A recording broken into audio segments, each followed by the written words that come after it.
you think about the Taliban takeover in Afghanistan?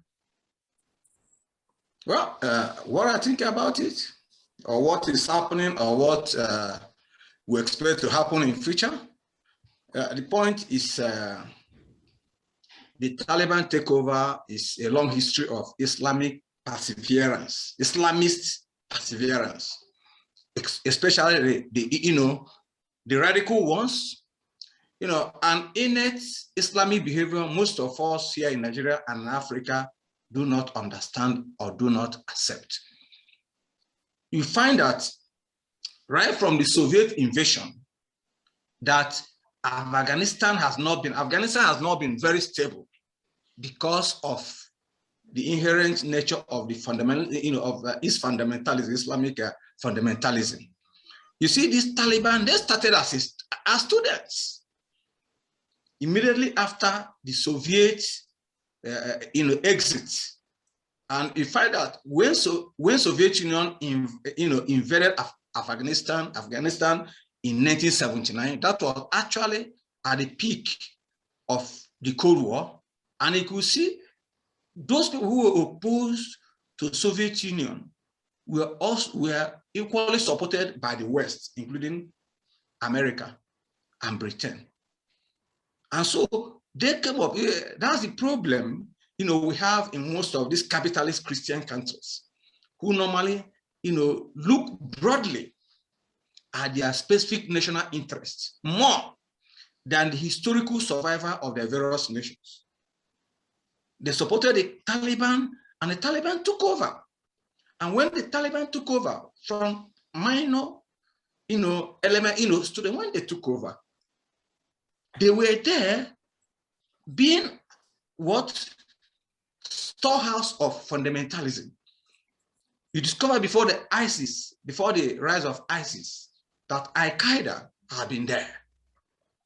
Al-Qaeda, which was, bred by Ibn Laden, moved from Saudi Arabia to Sudan, from Sudan to Afghanistan, from where he organized the 9/11 onslaught on America. And remember, it was after that September 9, 1999, that US decided to do away with the Taliban government together with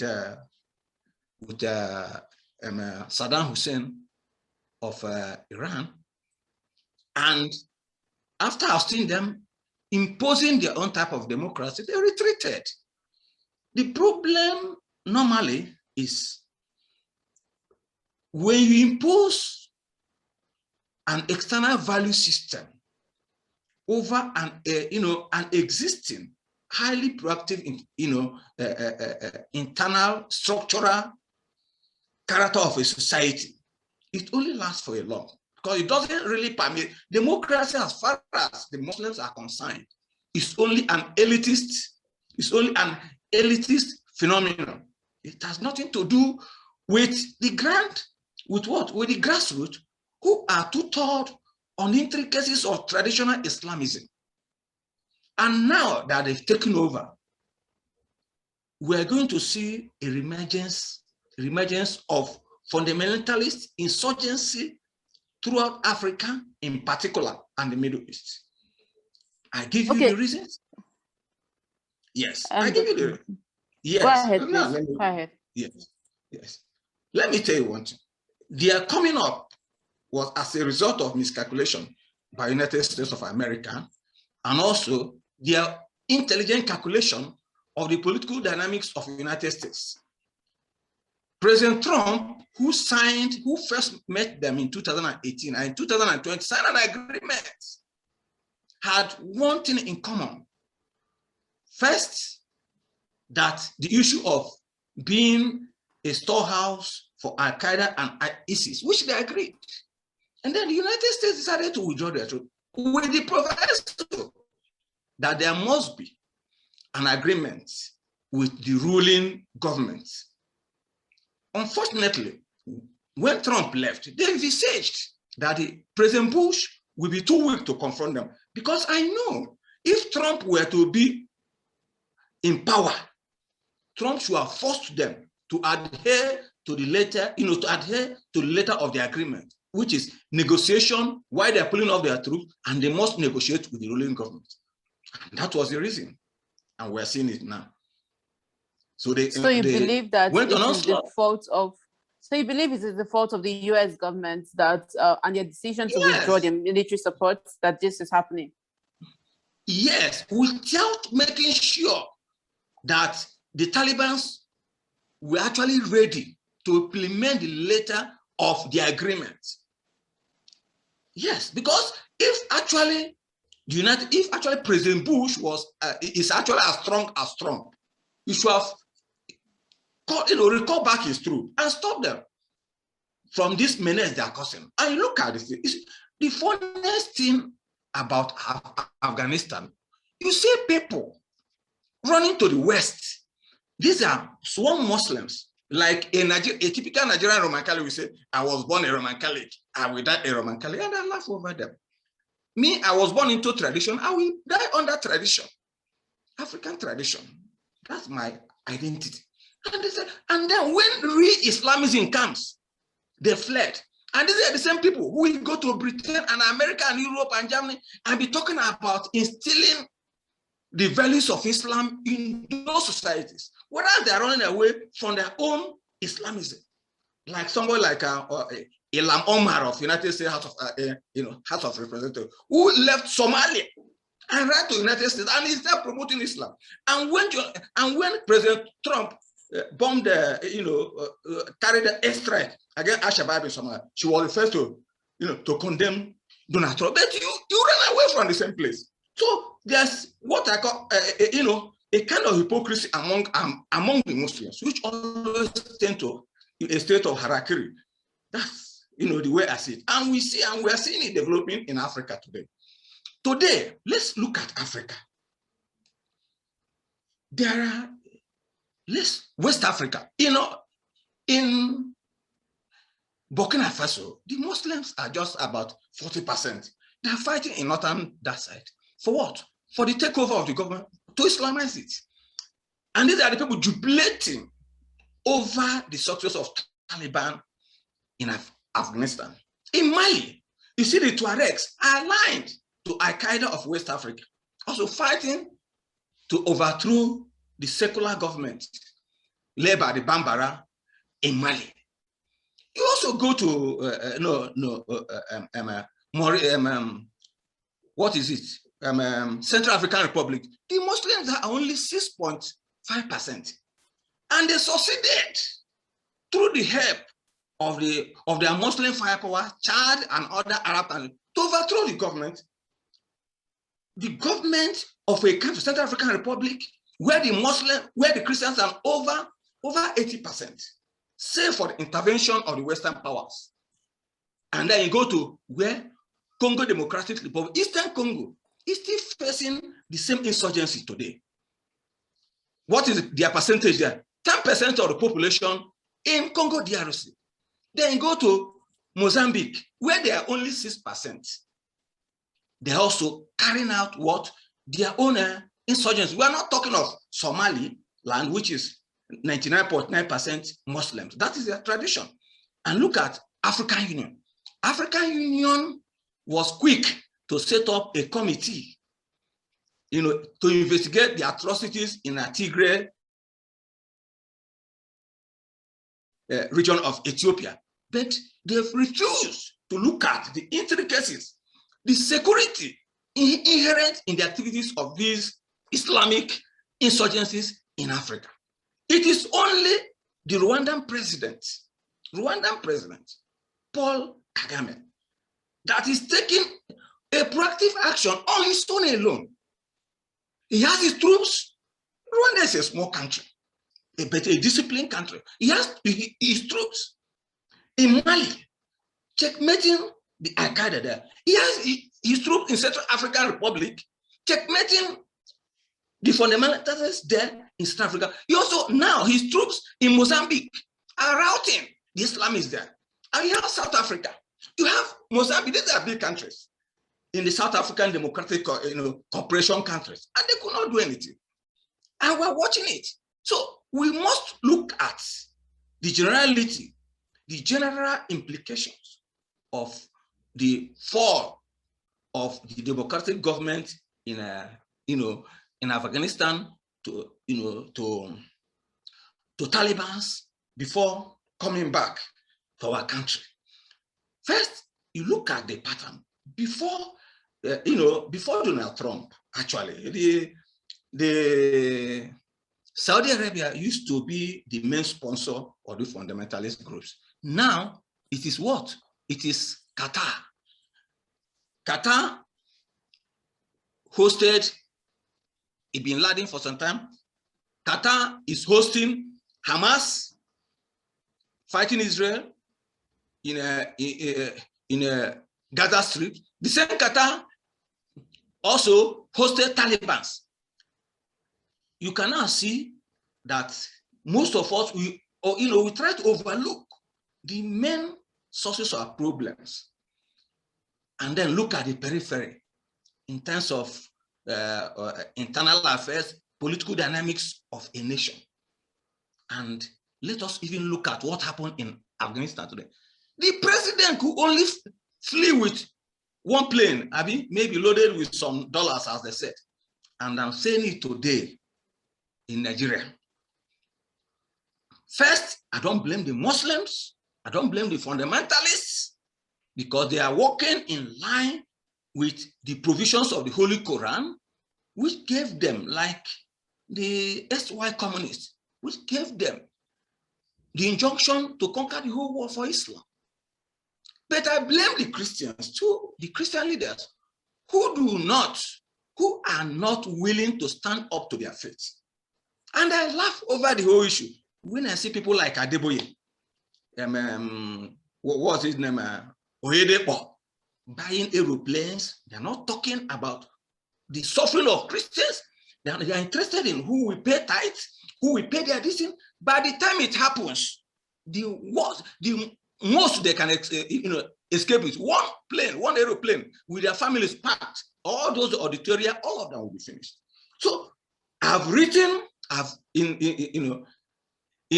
2017, let me begin. In 2016, I went to court when the federal government signed military alliance with Islamic war. When the federal government under President Buhari, 2016, signed Islamic alliance, military alliance with Islamic, including Saudi Arabia, and nobody asked the question. You have ECOWAS, you have ECOWAS, you have African Union. You're also under United Nations. Why should you now sign a military alliance with an Islamic group of nations? Yes, Islamic group of nations. I went to court. I met some people. They did not even listen to me. They took it as if I was looking for money. For Christ's sake, I am those who know me in my town, they know that right from time, and those who know me from University of Nigeria and Nsukka are aware that money has been my objective in my battle for human rights in this country. I have a place I can boast anybody in UN who can say that I've abused today, I've extorted money, or I'm selfish, or anybody from my town, Iguzo in data state, that can say that. Let him come out and say it. I've been selfless in my struggle. And I went to court, just custody of one person. And the case, it's because of the court that they went after me, that I'm out of the country today. And people, even Christians, are colluding with the same Fulani government to extinguish my life. But the God who knows that I am selfless has always been protecting me. In 2017, I wrote a letter to all the Christian leaders, intimating them about the present danger. This is a letter of all the general overseers and church leaders. I wrote, warning them about the present situation in Nigeria. Only Adeboye, Pastor Enoch Adeboye, replied me, and that's the letter signed by him. And you can only tell me praying for me. Well, I thank him because his prayers have been guiding me. But praying for me was not enough. You have to put proactive tension. I remember during Jonathan's time, the same Pastor Adeboye proposed what 1 million march against insurgency. Jonathan's inability to bring up, to help the insurgency in the north. Today, he's not talking about that. He's only talking about new helicopter, his plane, and so on and so forth, and whatever happens. And who again? Pastor Bakare Tunde, a fiery pastor who has been talking and talking came out with this present President Buhari, demonstrated against President Jonathan over the insecurity in this country. Where are these people?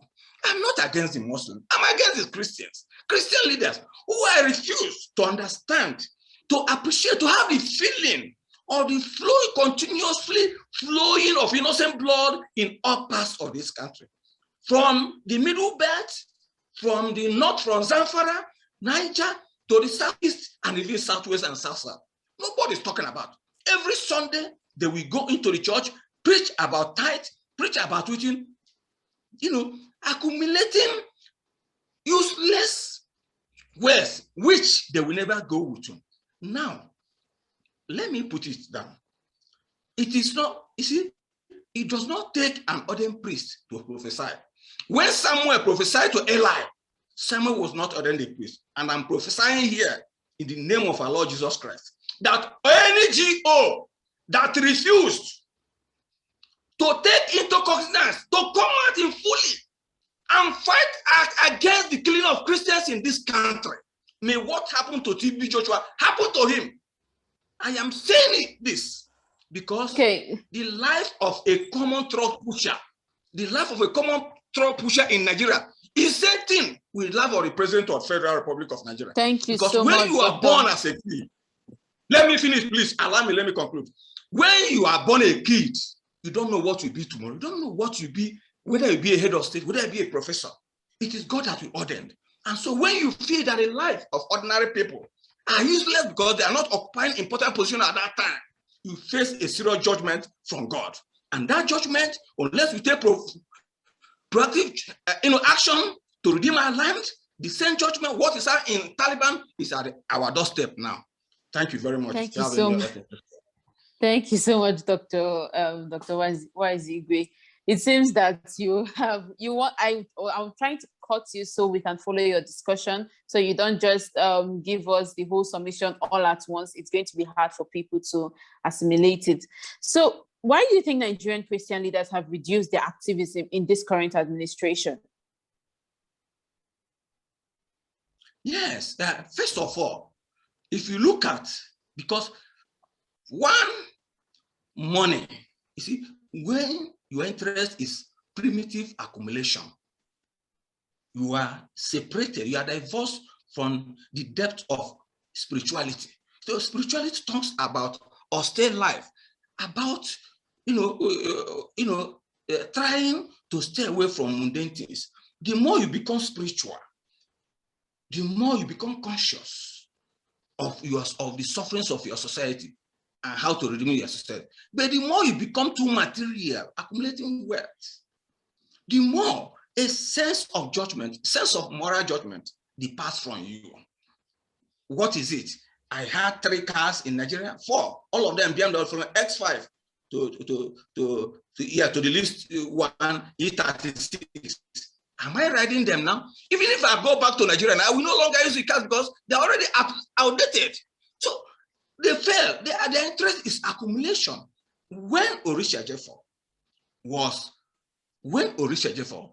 was camp president, he raised this issue. And then the Sultan was respecting the Christian leadership in this country. But it was the same Christian leaders who colluded against him. And then since he left, Christian leadership has become a pawn of Sokoto Caliphate today. It's not a question. People like Dogon-Yaro, people like Solomon Asemota, they were out fighting for redemption of Christians. Solomon Asemota and Professor Nwaezeigwe were my lawyers in my case, which was transferred to Abuja today, challenging the Islamization of this country in 2016. And they went after me. Nobody talked after me. Even my Igbo leaders were saying, leave this man to die. But you are not my creator. So the issue is that our Christian leaders are now overburdened with money. They are eating bribe.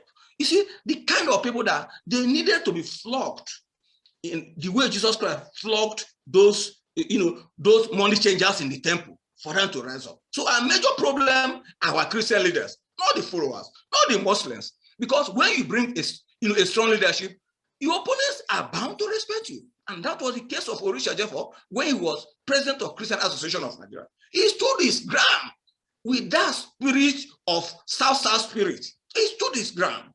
And today I'm proud to be a South, even though I'm an Igbo, but my spirit is more of a South-South protagonist of freedom than an Igbo ethnic membership. And that is why I love my identity as a South-South person.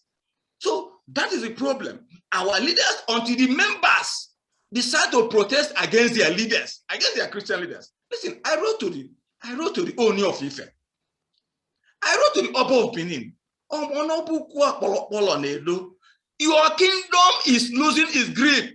Remember when your ancestors ruled from Boni to Dahomey? It's not a question of wearing beads and going out. We are protecting your inheritance. You are going to be condemned by even your ancestors if you refuse to stand forth for the maintenance of your inheritance. And I'm saying it because they think they are protected. Those big men, the other time, the police chief, the head of police, Afan, was executed in a cold blood. Where were his guys? Where were all his protection when he was picked up by Taliban and executed? So in a land under chaotic situation, not even the best protected is safe. So this is a general battle. Not the last night, about 15 innocent people were murdered in Southern Kaduna. Nobody talks about that. They've been killing in Plateau. Nobody talks about that.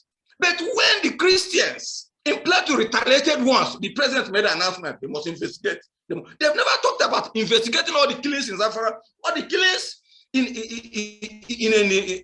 Niger, all the killings in Plateau and Southern Kaduna. Only that one that these people said, you kill us, we are going to retaliate. Then they set up. Even the so-called Malu governor, Lalong, was saying that, yeah, he was even imposing curfew.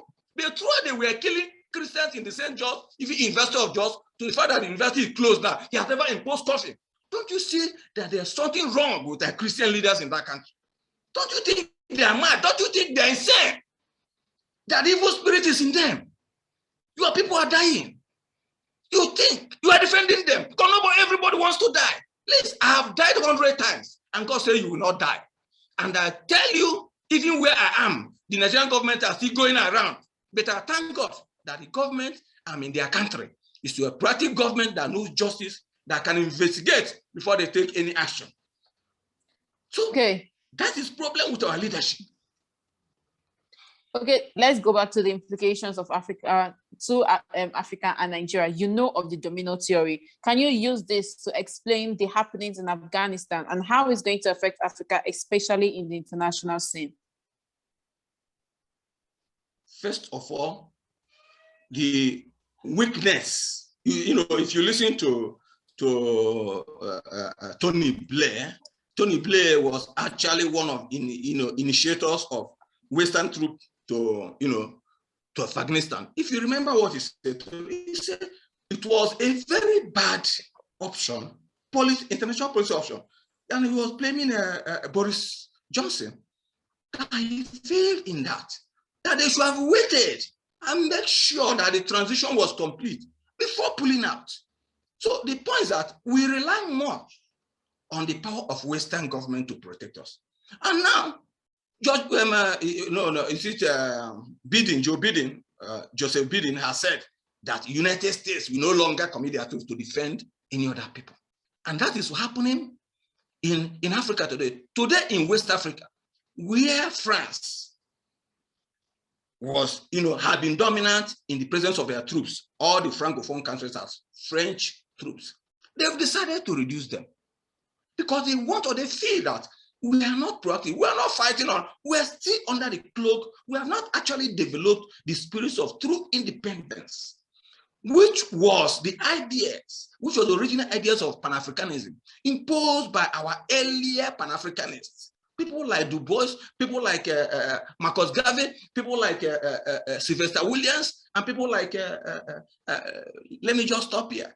Yes, we are not talking about, because when you are really African and I understand that you are oppressed, right from history, you'll be able to develop an independent thought, an independent way of defending yourself, the way our ancestors fought against the superior power of the colonial Europe. But today, African Union is a lame duck association, and they are under the cloak, under the dominion of Arab war. Look at what happened recently. That Israel was given observer status, and some stupid black African countries were opposing it because of Palestine. Palestine is not our problem. We already have problems. Insurgency, and this insurgency have roots in Islamism, which is rooted in Arab countries. Why can't our African leaders in Africa, come back and reassess our relationship with the Arab world? You can't be telling us about Palestine and Israel when here you are gradually making us taking down our blood through your insurgencies. The insurgencies are never from the West, they're never from Israel. But Israel presents the only effective, active antidote against insurgency. And these are the people, the same Arabs, Labour, Algeria, even South Africa. South Africa is even talking about apartheid between Israel and what is happening in xenophobia. Black man's inhumanity to black man. And South Africa is leading the campaign against Israel. It's awkward. I can't understand. The African leadership is worse now than even before their colonization. So what I'm saying is that there must be a strong, proactive unity within the black African states. Remove religion. Whether you're a Muslim, whether you're a Christian, the basic thing is survival. Today, all the Western world have been flooded by Muslims.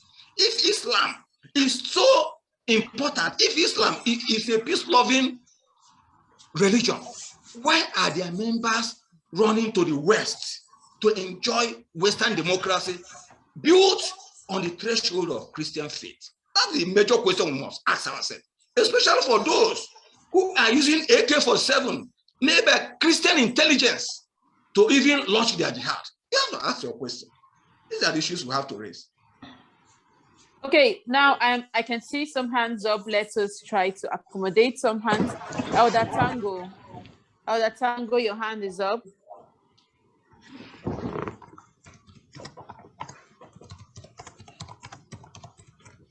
Ask him to unmute. Yes, I have asked him to unmute. Most of this he said is okay, but I want to add my own part of story, my knowledge about these people, because I have some physical seeing them, contact with them, and in 80s, knowing how dangerous this people is. Mujahideen born Taliban born Al Qaeda. So the problem we have that time is that all the investigations were open, all the reports were open, but America was after Cold War with Russia. Although Russia invaded Afghanistan, Russia invaded Afghanistan. But when Mujahideen start, those that formed this Taliban, they call them Holy War of Freedom Fighters, Mujahideens. These people in Afghanistan today they're not all Afghanistan. They assemble themselves all over the world. Very close to Peshawar border with Pakistan. Yeah, Afghanistan border with Pakistan. Because when I visited here, I stopped in Delhi, from Delhi to Islamabad, Pakistan. I go by road, very dangerous route. We move there down to Peshawar border. Nigeria has mission there. They call it Nigeria mission in Peshawar, very close to Galaxy Hotel. Nigeria has a mission there. What they are doing there, I don't know. A stone throw across the border is greenhouse, just like a Muslim university.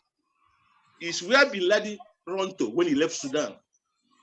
When Gaddafi noticed, Gaddafi is the one who drove Bin Laden out of Sudan.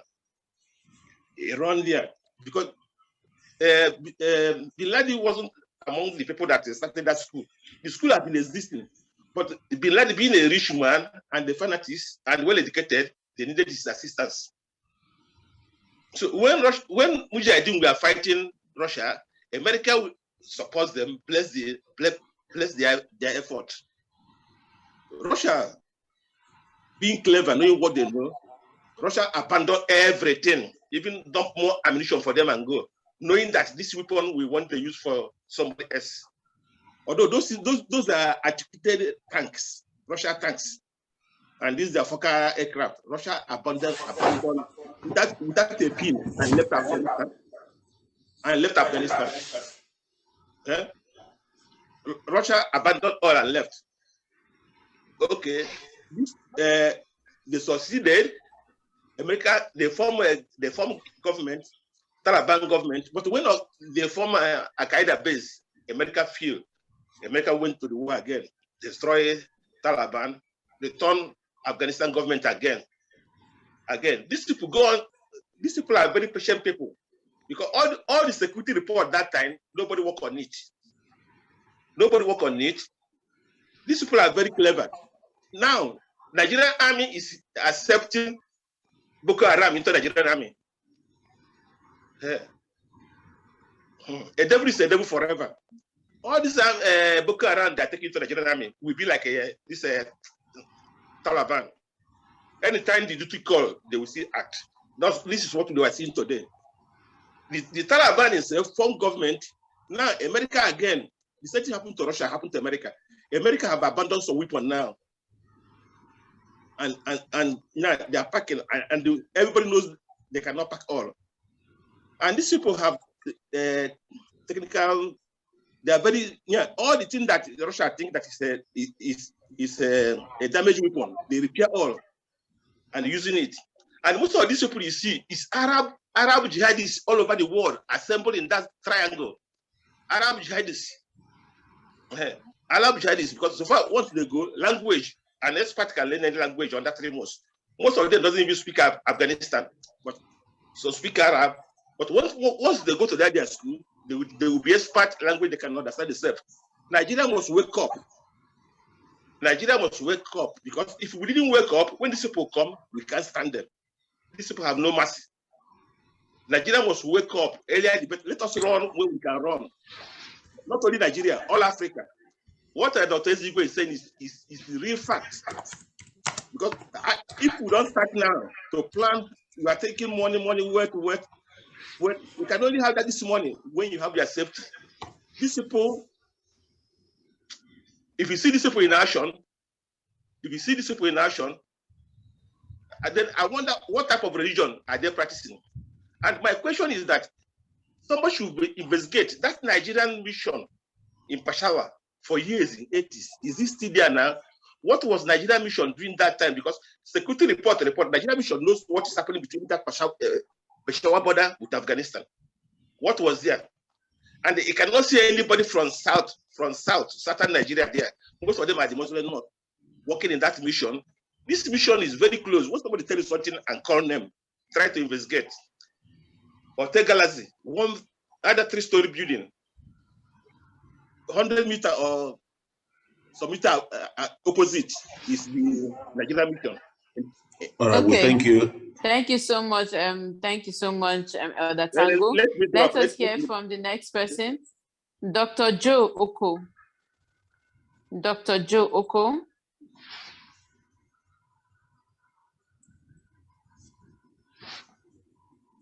Yes, thank you for having me. Yeah, thank you for having me. I want to correct one impression. The pull-out of military from Afghanistan started right from the period of Trump. And I believe that the pulling out of military from Afghanistan from Trump is the beginning of the problem we are having today. Because one, Afghanistan had not been a stable country and has not been secured.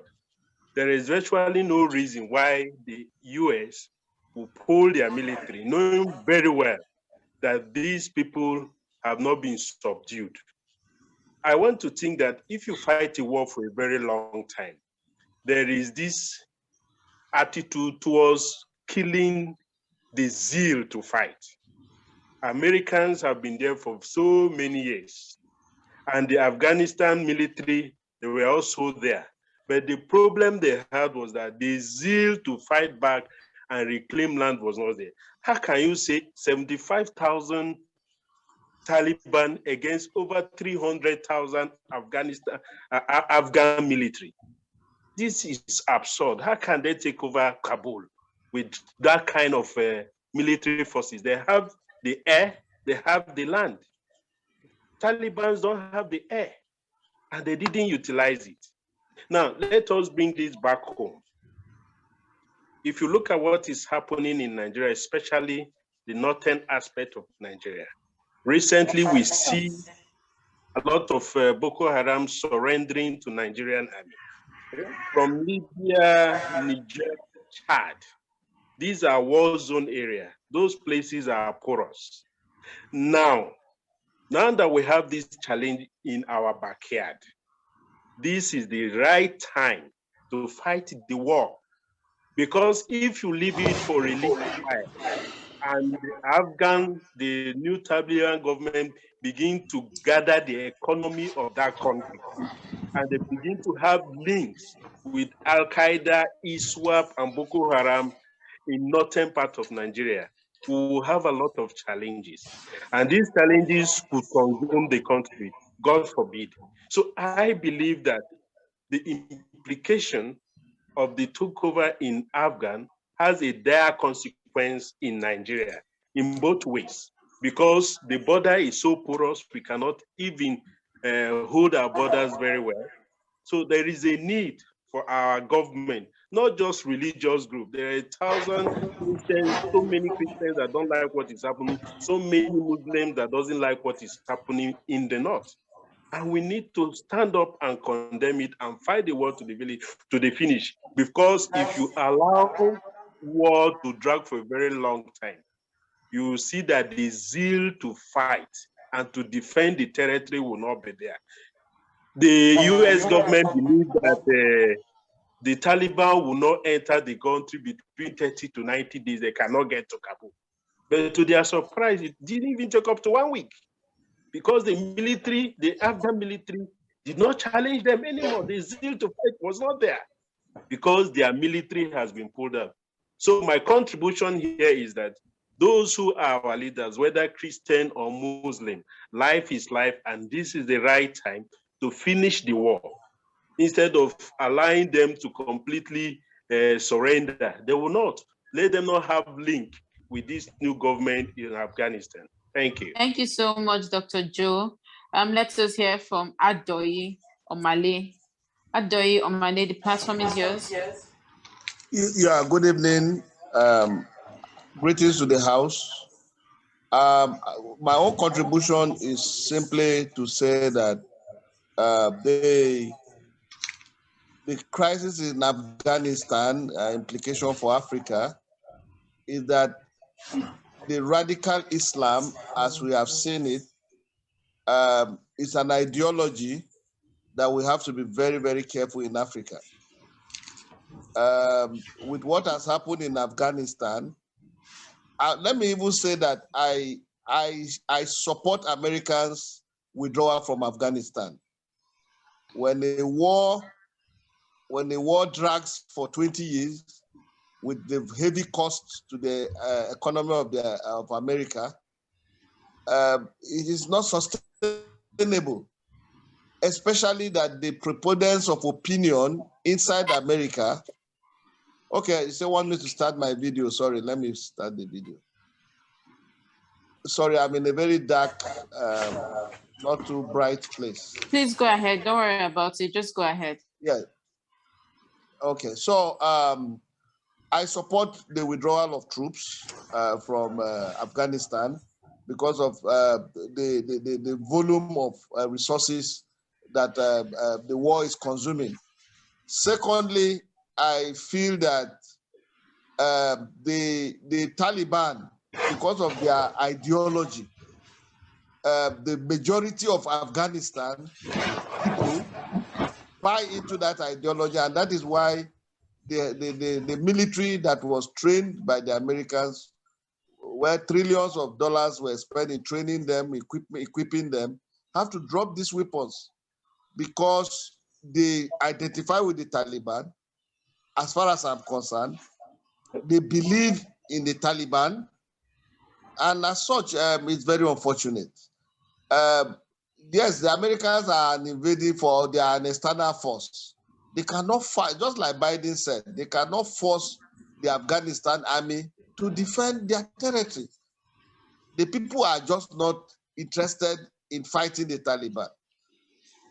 The third point I want to raise is that we in Africa, we have to be very, very careful with the resurgence of jihadist ideology all over Africa, from the Janjaweed to Al-Shabaab and ISWAP and all these religions, even the banditry we are talking in Nigeria.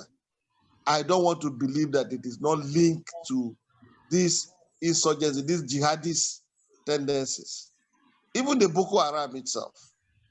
So it is clear that radical Islam is on the move from Afghanistan down to various African countries. And all we need to do is to enhance public enlightenment. We have to step up and tell our people to be very, very cautious. I know that in places like Kanu, Katsina, Sokoto, and most of the far northern states in Nigeria, I know that they sympathize with this Talibanic tendencies and ideology. The way when the Taliban took over in Afghanistan, a lot of people rejoiced in these places. And I keep on asking, what was it that people were gloating over Taliban taking over power in Afghanistan, in Nigeria? So it really gives cause for concern. One, we are talking about democracy, we are talking about freedom, we are talking about human rights, and an organization that does not imbibe these tenets takes over power, and some people were jubilating in Nigeria. Why were they jubilating? Because they felt that it was victory for Islam. Well, I want to say that Islam is a very good religion, no doubt. A lot of good people identify with Islamic religion. Islam preaches peace, but the radical aspect, as we are seeing with the jihadist groups, people were falling off plane in Afghanistan, not because of anything. They were falling off because the Taliban would definitely revenge after fighting for 20 years. And then all of a sudden they found themselves in power. They will want to retaliate. And that is why people were trying to move out of Afghanistan. So we in Africa will have to be very careful. The radical Islamic ideology has penetrated a lot of Africa, from Burkina Faso to Mali to Nigeria to Senegal, especially in West Africa. If you look at West Africa, we are sitting on the keg of gunpowder. The radical Islamic ideologues are taking a lot of foothold, and we have to be very, very careful. When you look at the Boko Haram insurgents, it started like a child's play. Oh, Mohammed Yusuf was killed, and then it started. But for 10 years now, the battle has been on. Somebody said earlier that we have to be wary of those people surrendering. That is the normal tactics of insurgents. They pretend that they have given up, and then when you embrace them, they strike. So African countries must be wary. These insurgents that are turning in their guns must be profiled. After being profiled, they must be kept under constant surveillance. For the next 20 years, they should be under proper surveillance. Okay, if the thank you security so agencies much. don't do that, then we are just playing with danger. Thank you so much, Mr. Adoyi Omale. Let us allow the guest, Dr. Nwaezeigwe, to react to the comments that we have had so far. Dr. Tony. Okay, thank you very much. First of all, I want us to look at the trajectory of Boko Haram surrendering and the consequences of federal government's acceptance of their, glorifying their own surrender. First, when their leader was killed by the rival ISIS, the commander of the ISIS worldwide instructed them to do what? To admit, to integrate the Boko Haram officers into the ISIS group. But the ISIS leaders, commanders, refused to integrate the Boko Haram officers. And that was recently, just last week, the ISIS commanders in Nigeria were reshuffled because of their failure to integrate the Boko Haram officers whose leader was killed. Their surrendering was not as a result of, there are difference between denouncing your ideology and surrendering to a superior power. There are two different things. They've not denounced, and they've not denounced. So bringing them in is also to support the political. They've told them, look, the Muslims were ruling Nigeria, so why are you fighting us? Come over, we give you the same place, we give you money. And they normally give them good incentives, give them nice clothes, put them in hotels, give them training, and pay them off. And they go back and be integrated into the Nigerian army, just to make sure that when the South or Christians eventually revolt, they will not be able to withstand their firepower. That is the essence of it. And further, somebody telling me that Islam is a peaceful. Islam is not a peaceful religion. The Bible is very, very clear. Love your neighbor as yourself. It is there, black and white. But Islam chapter 5, you go to Surah, chapter 5, there's Surah 5, Al-Mahdi, in Arabic term. They tell you clear. Take not a Jew and a Christian as your friends, because they are friends to one another and they are against you. Whoever takes them as friends is one of them and remains condemnable. It is black and white in the Quran.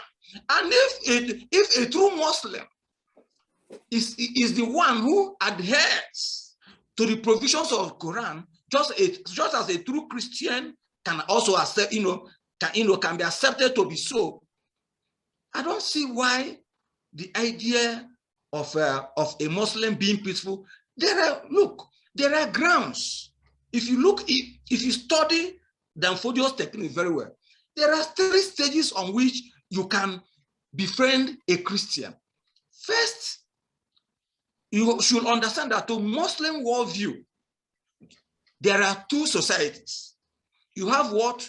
Dar Islam, the land of Islam. Then you have what? Dar Harb, the land of war, the land of unbelief. Then between Dar Islam and Dar Harb, there's what we call Dhimmi, a stage of transition where Muslims expected to submit, to be submissive to superior power of Christian and other religious leaders until they have the power to overcome. And what are we talking about? When they are friends with you, playing without denouncing that particular provision of the Quran, you can't tell them peaceful. You can't tell them that they are friends. It is only a foolish man that we think that by feeding a lion milk, by feeding fufu to a lion, that when he's hungry of his own food or flesh, that he will not eat you. It's foolish. So we must always understand our personal relationship with certain people. It's not like the India, it's not like the Hindu, it's not like the Buddha, it's not like our traditional religion. Islam ideology is predicated on the ideology of communism for those who are students of communist, revolution, you understand that they have the same thing. It is total war until the war is made Islam. Just as it was total war until the whole world are communized and made communism. So let us not deceive ourselves. Let us not deceive ourselves. The only thing we need, because at times we think we have superior knowledge than some of these wild animals, because anthropology said, oh, God made, gave us a superior cranial capacity so we can think. Look, go to animal world and watch the interaction between buffaloes and lions. They say lion is a king of forest. Lion can only be a king of forest when they are united against one buffalo. And even at times, one buffalo outwits 1 to 3 lions. One. And when buffaloes gather against lion normally flees away. Yes, normally. So we must understand. Let us use the animal kingdom and understand. Let us see these Muslim insurgencies as lions, and we can take ourselves as buffaloes. When you are united, the problem with us is that we live in utopia. We're not talking of unity. You go to Anambra State, they're even calculating whether they will vote a Protestant, an Anglican, or a Roman Catholic. That's even what they're talking about. They're not even talking about the interest. People who are even talking about Igbo presidency, people like Peter Obi, or just they are not providing solutions to the intricate problem of insecurity in this country. The interest is just how to become president. And those who have ambition to rule without a solution to their present problems are only going there to commit more crimes, to commit what? They are going there to even, to be more self-suicidal than even the people they are going there to represent. So I want us to understand, let us bring down the issue of the Taliban to our land. Taliban is a Sunni Muslim. You see, Iran should have been as terrible as Taliban, but Iran is restricted because it's a Shiite Muslim, and Shiites are a minority. You can only have Shiites in Alawites in Syria, where they are defending Bashir. You can also see them in Arabian Peninsula. You can also see them. You can see them in Bahrain. And then in Nigeria here, the only representative of Shiites here is Islamic movement of Nigeria. You can see how they are dealing with Zaki. That's why the Sunni leaders are dealing with him, because he gets his support from Iran, being a Shiite here. That's why you see he's suffering, not because they are against it, but it's an inter-Islamic issue. Now, Taliban is a base. Why they're jubilating is that not even all the insurgencies we have in Africa today are powered by Sunni extremists. And Taliban is a Sunni Muslim. So Taliban being a government, we now be ready to provide the support for them.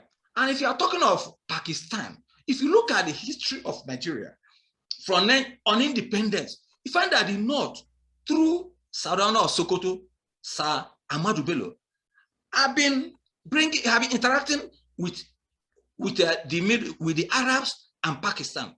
And most of the teachers who taught in secondary schools in northern Nigeria, in a post-colonial era, even pre-colonial era, during colonial era, were imported from Pakistan. Most of the teachers in secondary schools. So there have been that long link between Nigeria and Pakistan, especially the Islamic North. So it's not an everything. And if there's a serious problem today in Nigeria, these are the people that the present regime will go to help them to fight whatever insurgency can go against them. The same thing with Turkey today. Turkey, when Ataturk took over power, and tried to introduce, secularity in Turkey, Turkey was progressing until this present man came up and then took over, and then Turkey now became one of the hubs of Islamic extremism. And these are the people who are so indebted to this regime in Nigeria that it is right time Nigeria starts to build their own, Nigeria and Africa. Let me talk about Nigeria, because I am disappointed in President Goodluck Jonathan of all the good ways he has. Jonathan is accepted to be special envoy of ECOWAS in Mali conflict. without an iota of sympathy, an iota of interest to the debilitating security situation of this country. These are the kind of problems we have in Nigeria. So the point is that it is important that Nigerian leaders should reach out to African leaders, cooperate with those who are having the same problem, and how to route it off. We have to decide whether to wait till the period, till Taliban period comes in, or we start now to think of dying now, because death is death. Whether you die tomorrow or die today, only God determines when you die. But unfortunately, those people who are dying now are not, actually, we are not destined to die according to God, but they were human mismanagement, human imposed deaths, which we must fight to stop. So let us look at internally. How do we solve the problem in Nigeria? Remove sentiment, remove religion, because as you can now see, Afghanistan is 99.9% Muslims. You could see people run away. So it's not a question. And here in Nigeria, people tend to use Islam. You are not. Even Muri, the so-called Muslim rights, whatever, Muri, Yoruba man, is spearheading the campaign in the Yoruba land. Whereas it was the same Islam that Afonja was met by Alimi and told him, we are all Muslims, let us team up and drive Oyo Empire.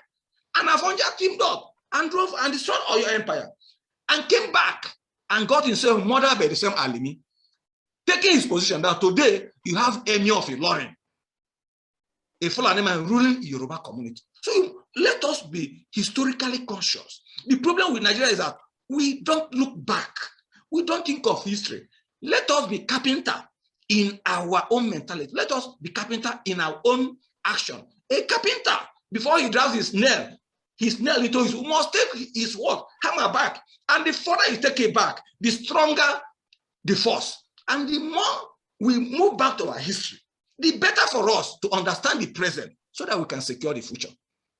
Thank you. Okay, thank you so much. Oh my God. Dr. Nwaezeigwe, thank you so much for that. Let us hear from Mazi Okoye. Mazi Okoye, your hand is up. Yeah, thank you, Augusta.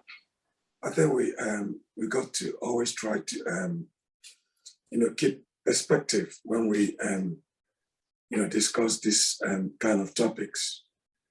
The implication to Africa and Nigeria, the takeover of Afghanistan by the Taliban. Let me say first that I respect my elder and friend, Nwaezeigwe, Tony Nwaezeigwe. However, I think his views on especially on religious fundamentalism is somehow a bit skewed to the other extreme that he's trying to condemn. And I don't think we can find a tangible solution running from one extreme to another. Now, the Americans living in Afghanistan today has its consequences far back when the Soviets were there. Americans supported the Taliban at the time to defeat the Soviets and promised the Taliban that they will help rebuild Afghanistan after that war.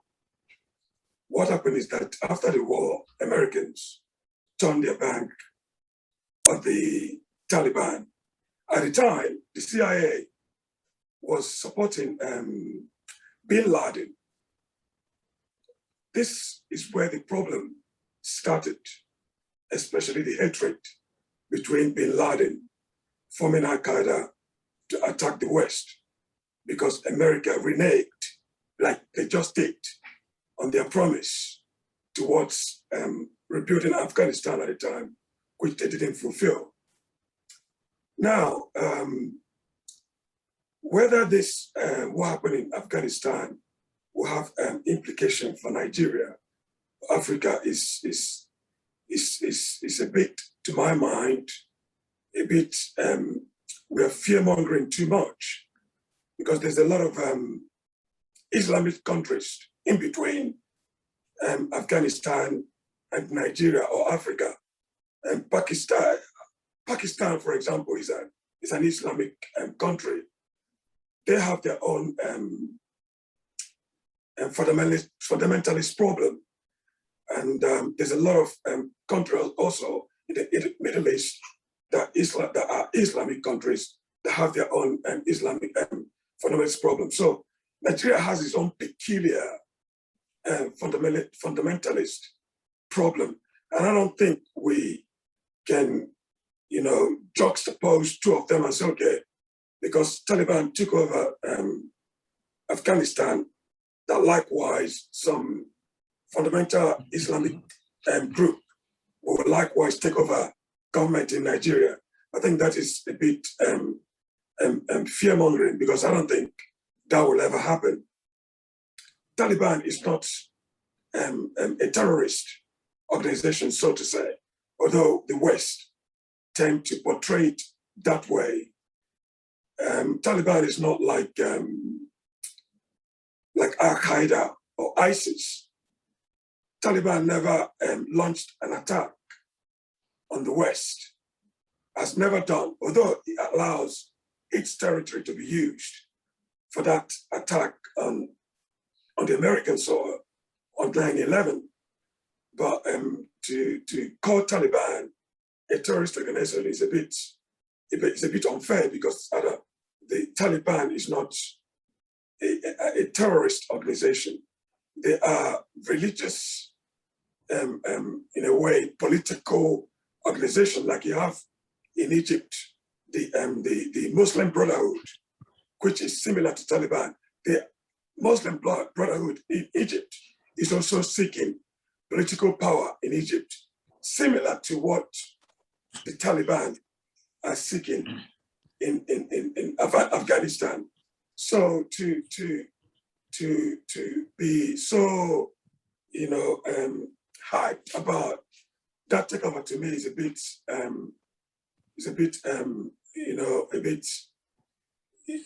too much of hype and fear-mongering, because these two countries, Afghanistan, Nigeria, are totally different countries with totally different dynamics, with totally different countries, totally different environments.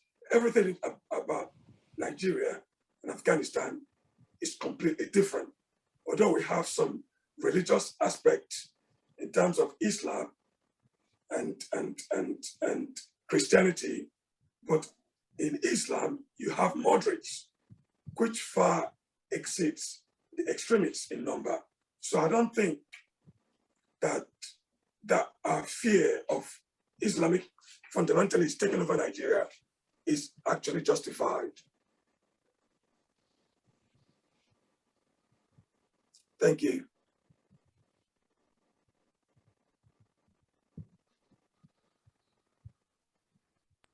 Yeah, Augusta, are you there? All right, let's call on the next. Yes. My network was breaking. I can see Stella Rumuna. Your hand is up. Augusta, thank you so much for giving me a chance to say something. I think the implication of what happened in Afghanistan for Nigeria and Africa is that we should learn that these people are patient, they are tenacious, they can wait for centuries to achieve what they wanted to achieve. So what should that, how should we handle that? Because already we know that, call it Taliban, call it Boko Haram, call it headsmen, they are everywhere in our midst hibernating. So how do we handle that? I think number one, we should know that it's time to now learn and teach history to our children. If it doesn't happen today, it's going to happen tomorrow. And anybody telling me the chance of fundamentalists taking over Nigeria is not there. It's not being sincere. Because with everything happening in Nigeria, we know that that's what happened in Afghanistan, where you will put people with those ideologies in the army. And we heard one of our leaders telling us a repentant Boko Haram can aspire to be president. I don't think it's fair for anybody to tell us that that cannot happen in Nigeria. It can. What we need to do is to now learn to realize that this thing is possible. They are patient. They can pretend for a long while. And we now need to know that we ought to let our children know, listen, this is what happened. This is what is happening. We need to be focused on the fact that, I mean, nobody is trying to force everybody to be a Christian in Nigeria. But we're saying there should be freedom for those that want to be Christians to be Christians, those that want to be Muslim to be Muslims. There must be a way of ensuring that our freedom of worship and freedom in other areas isn't taken away from us. So the implication is that we should learn from what happened, that these people can be patient for a very, very long time to achieve what they want. Knowing that, what do? We ensure that not just us, but our children, our generations know that that's what can happen. And that means we must start teaching history, letting people know what happened in the past and what is happening now and what can happen in the future. And the other thing is that Africa, Black Africa must now realize that except we are united, we stand a good chance of being exterminated. That's the way I'm looking at this matter. I tell people that what happened in South Africa with apartheid being defeated was a result of unity, including places like Nigeria boycotting Olympics because of apartheid in South Africa. It couldn't have happened before without unity, because it was like Black Africans fighting the entire Western world, including the United Nations. They couldn't have won except for unity. We must now learn to be united in the fact that for us to survive, we need to come together. No Western power is going to help us. Please. Thank you very much. Thank you so much, Ms. Stella. Let us hear from Innocent Arrow. Innocent Arrow. Good evening. Kindly remember that when I call you, kindly remember to lower your hand down so that I would know not to call you again. Innocent Arrow. All right, thank you. I think I've lowered it down. Thank you. Afghans, what happened in Afghan anyway? I would tell you that whatever war or whatever battle that people are fighting, there are other people benefiting from it. It's just a business, you see. So what is happening there is a business, and the business failed. And what happened now?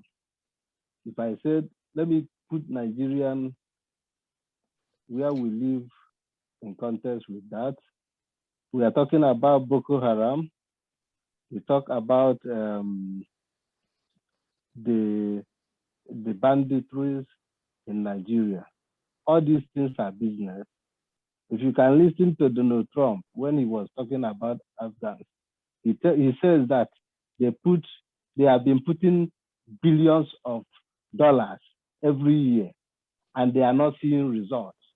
That's why he decided to pull the military out from Afghan. Why? Because he sees that because the money they are pulling in, the soldiers are still continuing putting more kind of corruption in the middle, causing them to lose a lot of things.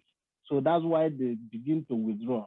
Then in Nigeria, if I would say, we have a lot of issues that we are undergoing now.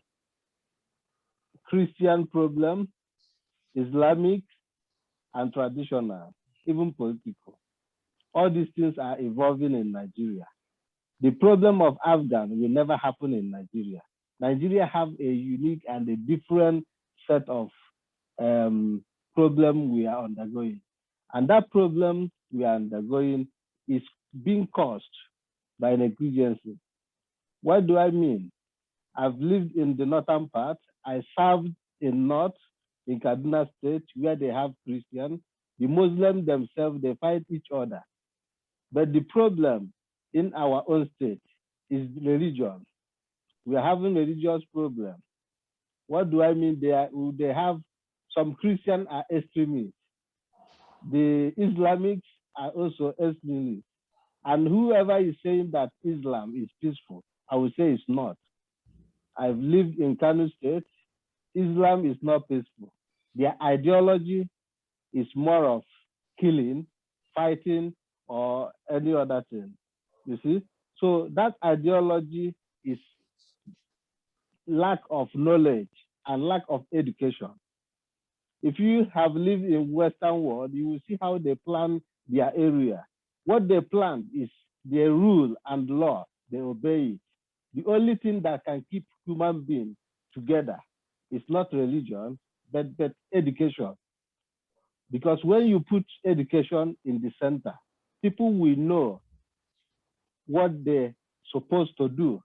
Like if I put United Kingdom in place as an example, they have Islam living in there, they have Christians, Hindus, everything, but they are peaceful. It's not because they want to be peaceful, but because of the kind of education and the kind of law and how they monitor and follow up with their law, make people to obey and live in peace. So what we lack in Nigeria is not about any other thing, is that we need to feature up with this, to be sincere in everything we do. And how can we do it? It begins with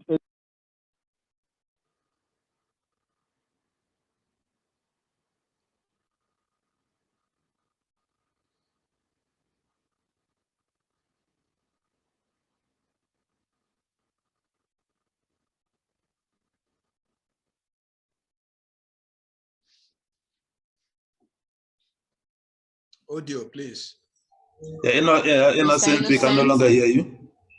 Mr. Innocent, I think his network is having interruption. Let's Let's go to the next person, and then we'll try to get him back when he comes back. Mr. Pamsin Dagat. Forgive my pronunciation, Mr. Pamsin.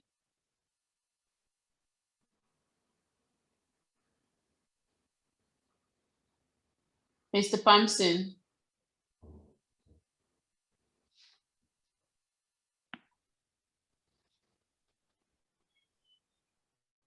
Mr. Pamsin, I have asked you to unmute. Try unmuting yourself now.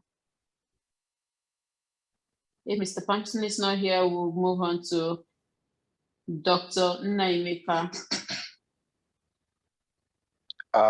Thank you very much. My contribution is very simple. Anybody here who thinks that what happened in Afghanistan cannot happen in Nigeria is not in tune with the realities that we have on ground, especially over the last 6 years. How can somebody be saying this? In Nigeria, over the last 6 years, we've spent $26 billion. It's not the same problem we have in America. America wasted over $1 trillion in 20 years, and Biden did the right thing.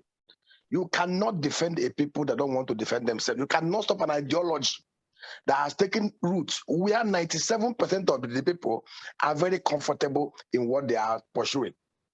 Over the last 6 years, we spent $26 billion, 10 trillion naira. Yet, rather than quell the insurgency, it has expanded from the northeast to the northwest, to the north central, to the southwest, to the southeast, to the south-south. It has expanded.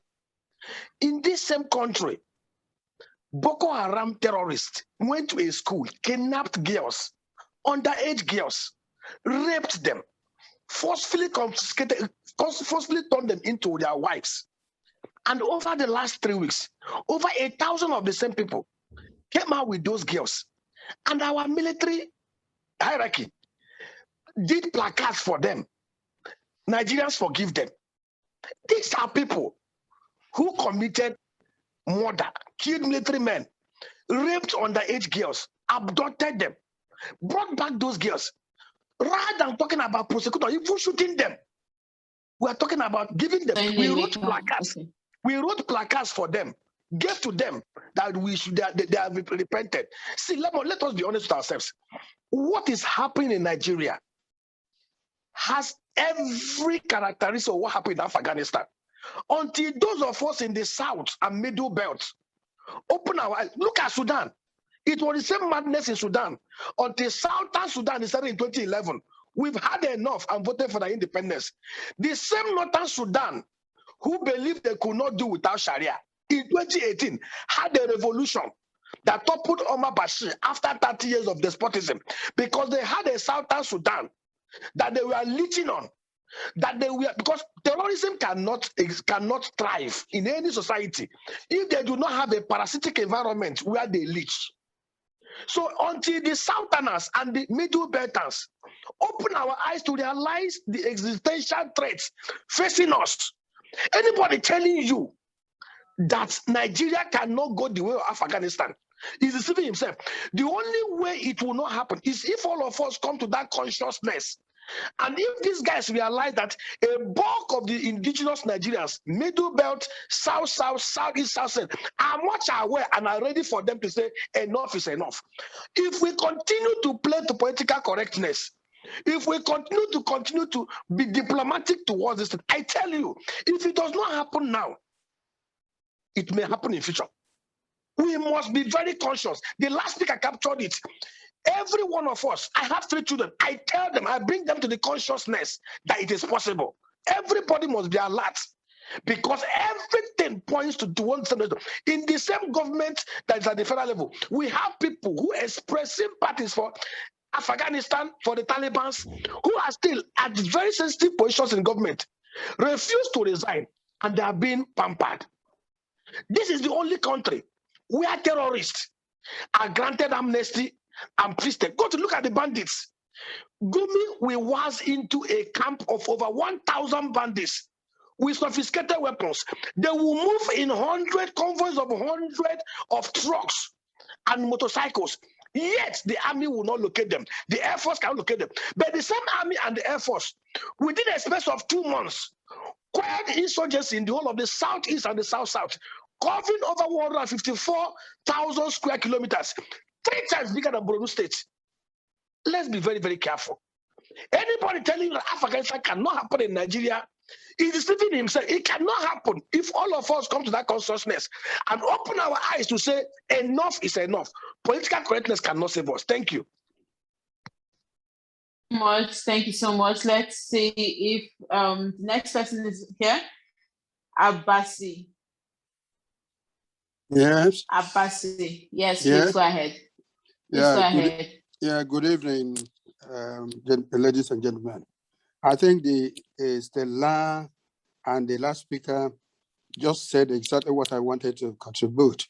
And that's honestly speaking. I think the last speaker just said it fine. I think we have been talking conferences every time. It is enough talking and grammar. I have been saying it in various forums.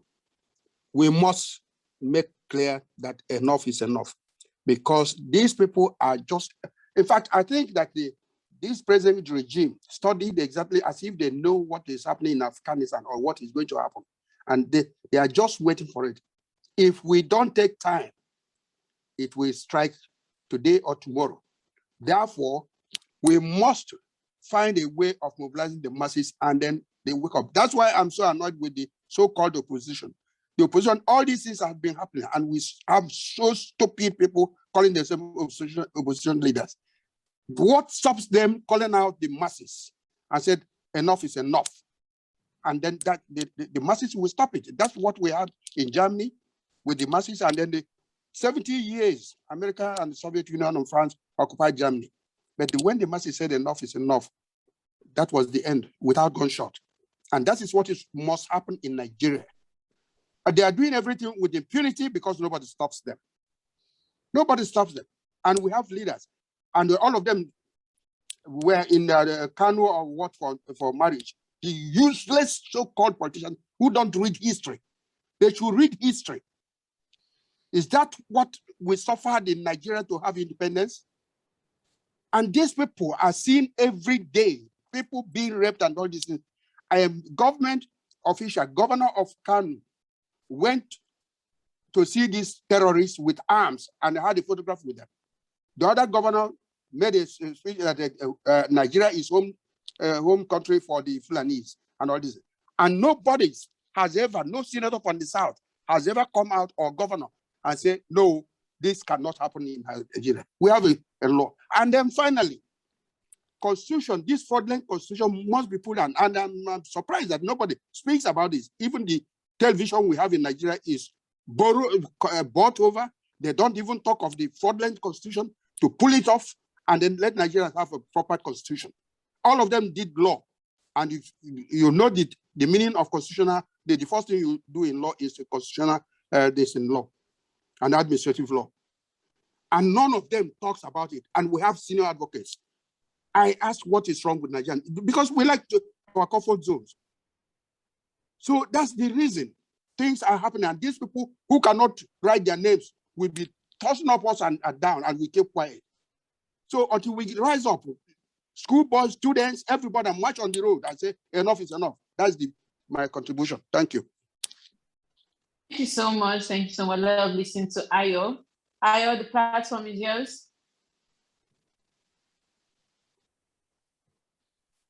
Thank you very much. Thank you very much. I'll start by saying that I'm a committed Pan-Africanist. While I agree with the last two speakers in what they're saying, I want to say with all emphasis at my disposal that the people behind all this organized insurgency are a minority compared to our total population. And it is a minority that has become a majority because they are in power. I think what we should be doing is to see how we can collectively collect power from them, because already to the majority of indigenous Nigerians, they have discredited themselves. And until the majority of indigenous Nigerians, until we unite and fight these people to a stop, it is not a question of secession. It is not a question of breaking the country.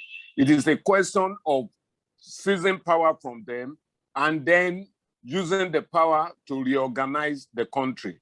Thank you. So much, Ayo. Now let's go back to our guest for today, Dr. Nwaezeigwe.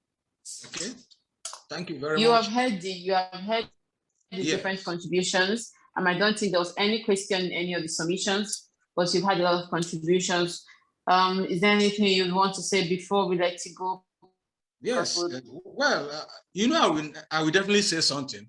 First, I'm happy a lot of them have addressed HMT as a myopic idea. You see, when people quote from out of knowledge, it even becomes more dangerous than those who, who don't know at all, they kept quiet. He's talking about brotherhood. If you know the history, I'm talking as an expert. NASA used the brotherhood. Hodeidy, their leader, used them to get power. And when he took power, he did away with the Sanusi, with the brotherhood. And recently, brotherhood came to power through election under Morsi. You know what happened? Until he was, he was thrown out by the military. And telling us that what happened is in UK there, studied with some books. I don't know if he reads the book. And telling us that what happened in Afghanistan cannot happen in Nigeria. Is that not suicidal? And I've told you, and people talking about minority and majority. In every revolution, it is not a minority, it's not the majority that takes the lead. There's always a vanguard. The Russian Revolution was taken by the Bolsheviks, a small person, intellectuals, who mobilized the people. So you don't talk about the majority and the minority. You need people who have the boldness to organize, to galvanize and teach the people the realities on ground. You are not waiting for the masses. You don't. You say a train cannot move without what? Without an engine driver. The same thing with aeroplane. Everything needs to be piloted. And for him, and I've given instances about the percentage of Muslim population in Nigeria where they're operating. I gave the instance of what? Of a Central African Republic, where 6% of Muslims of the population overthrew the government. And it took the intervention of the West for the man to leave. And today, Rwandan soldiers are protecting them. The people didn't fight. I gave instance again of Congo, of Congo DRC. They're just about 10% there. And they're fighting to overthrow the government. Mozambique, just as what happened, in Afghanistan, the Mozambican soldiers were running from them. How many of them are there? 6% of Muslims in Mozambique. And the troops were running until Rwanda soldiers came in, committed and disciplined, and pushed away the people. So we're not talking about majority or whatever. Let us look at the Nigerian situation. How many years did it take them to overthrow Biafra? 2.5 years. How much of the resources did Nigeria commit? Not much. We're not talking of Biafra with thick forests and bad terrain. 2.5 years mobilized. Now we're not talking about Boko Haram. 10 years. I've passed through side because when running from the same federal government, I ran through northern Cameroon and entered Maiduguri under with Central African Republic passport identity issued to me by United Nations High Commission for Refugees in Cameroon. I used to pass Nigeria down to Ghana. So I passed through that side. You are talking of a Boko Haram in which Nigeria, Cameroon, Chad, and Niger republics are fighting in just a secluded area. And you are telling me for 10 years, they've not been able to, to drive them. And you're telling me that there's no sinister motive. And you're telling me that the present regime is not benefiting from it. Are you understanding one truck, one Hilux truck loaded with soldiers to go and attack them? And the same soldiers, the other ones will inform Boko Haram that they are coming, and they will waste our soldiers. And I've often said, because soldiers, police, security men pass through me as an army, as a lecturer, and I've been able to, and I have brothers who are senior army officers, and I know what it takes to train an army officer, a captain, to train a captain in the army. The cost of training a captain, I know what it takes. And then they waste a captain, they waste a lieutenant colonel, an insurgency, and we're not talking about it.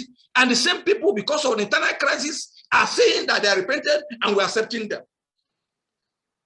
And the same people, because God will punish all our leaders, so all these people who refuse to talk. I'm saying it is prophetically. It is not only the religious people that are also prophetical. I have the right to be a prophet in this case. God will punish them. And you see somebody within our country, the bandits will kidnap 150 students, 50 people in our forests, center of the country.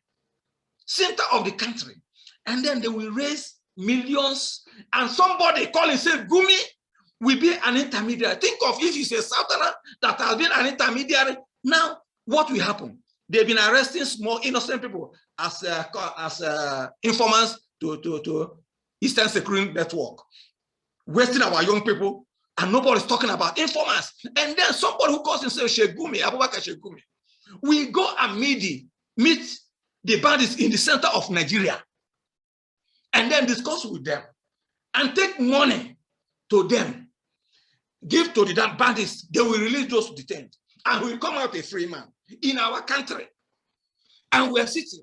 Recently, a school proprietor in Abuja is talking about selling her school because she needed to raise money to pay ransom for the students. And we're there preaching every Sunday. God help us, pay tithe. And our general overseers are competing on buying of jets and helicopters. And we're contributing money to them, listening to them.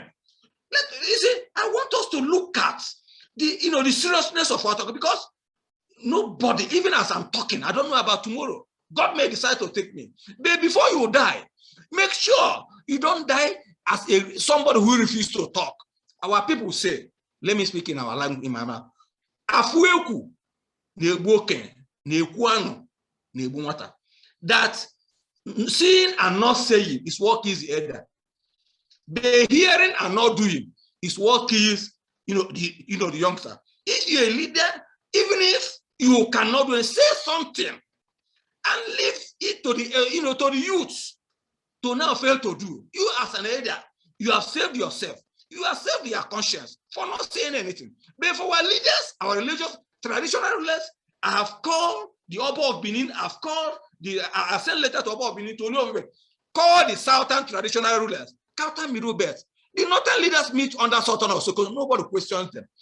What stops Southern traditional rulers to see it and say, look, this is our land. Bequeathed to us by ancestors. Enough is enough. They cannot do it. It's to wear overflowing gowns, skirts, and beads all over and moving around unmajestically where their subjects are dying. I'm saying it because I know what it takes to see people being executed without doing anything. I know what the pain Nigerians are moving around, as are suffering. I witnessed the Nigerian Civil War as a kid, and as a 6-year-old kid, I was taught how to take cover against bullets. I was taught how to run against shellings, mortar them. If they are shelling mortar, we should run towards the mortar. I was taught all this, and I was in Libya with Gaddafi and other people. And they were telling us how they will take Nigeria. It's better we Christians take over. Then I was there. I was in Libya the day there was revolt in Benghazi, together with some Nigerian leaders, and we had to flee. So it's not that I'm aware. And some of these fighters in Mali, Tuaregs, I was with them. I knew them, and they told me everything. And I came back and wrote a letter to State Security Service. I tried to see the then director of operations, Ekuma Bayi, who was known to me, a Yoruba man. He refused to see me. I told them, look, I was just from Libya. This is what I saw, and it happened to Nigeria. Ekuma Bayi retired as a director. I tried to see him because I knew him before when he was assistant director. I knew him. And I tried to go, look, this is what is going to happen in Nigeria from experience in Libya. They did not give me audience. The same DSSS are now chasing me to extinguish my life because what I told them is happening now. And I said, look, what I told you people is happening, and you people are the cause. We have to stop it. So let us look at it. For somebody to say it will not happen in Nigeria, it is already happening. Because let me tell you, if Nigeria takes 82 division station in Enugu, and then move into Niger State today, or move into Zamfara, we're talking of 82 division mobilized, they will clear the forest. If Nigeria takes a division of the army and moves into Sambisa forest, Cameroon coordinates with a division, Niger Republic coordinates with a division, Chad, coordinates with a division, Boko Haram will end within 2 weeks. I bet you. But they're not ready to take over because they are benefiting from it. Because these people are laying their foundation for them to be in power. And let me tell you, people who are talking of 2023 election are living in limbo. How can you go for election? Southern Kaduna, they are killing people. Jos, they are killing people. Zamfara, they are killing. Who are the people to vote? On that day, who will vote? Who will come out? Can you vote on the state of insecurity? So those people talking about being president of Igbo extraction, president of Southern extraction, not extraction, they are somnambulating. They are sleepwalking. They are in a thinking. They are in a state of mirage. They don't know what is happening. Stability first. Fight for stability before we're talking of democracy. Because democracy cannot thrive cannot have without a state of stability.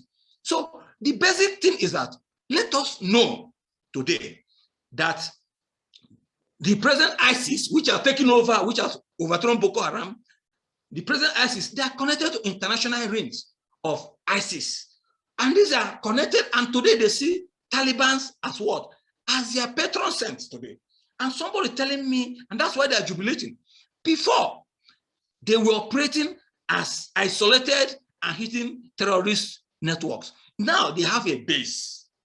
They have a base, a government that is willing to extend their Islam fundamentalism abroad. And then you are telling me they are not happy. And telling me that Nigeria is not threatened. I think we are sleepwalking. And the day of reckoning, when it comes, even those in England, those in Britain, those in overseas, you see your people falling away from aeroplane as the Afghans were falling at the other time because they want to escape their fatherland. Thank you. Thank you so much. Thank you so much. Thank you so much. Remember that we have been discussing the Taliban takeover in Afghanistan and its implications to Africa and Nigeria. Special thanks to our guest. He is the director, Nigerian Civil War and Genocide Research Network. He is also a research fellow in exile at the Institute of African Studies, University of Nigeria, Nsukka. He's also an expert in ethno-religious conflict with particular focus on Black Africa and the Middle East. Here's Dr. Nwankwo Nwaezeigwe. Thank you so much for gracing us with your presence today. Thank you for the privilege of sharing our ideas together. Because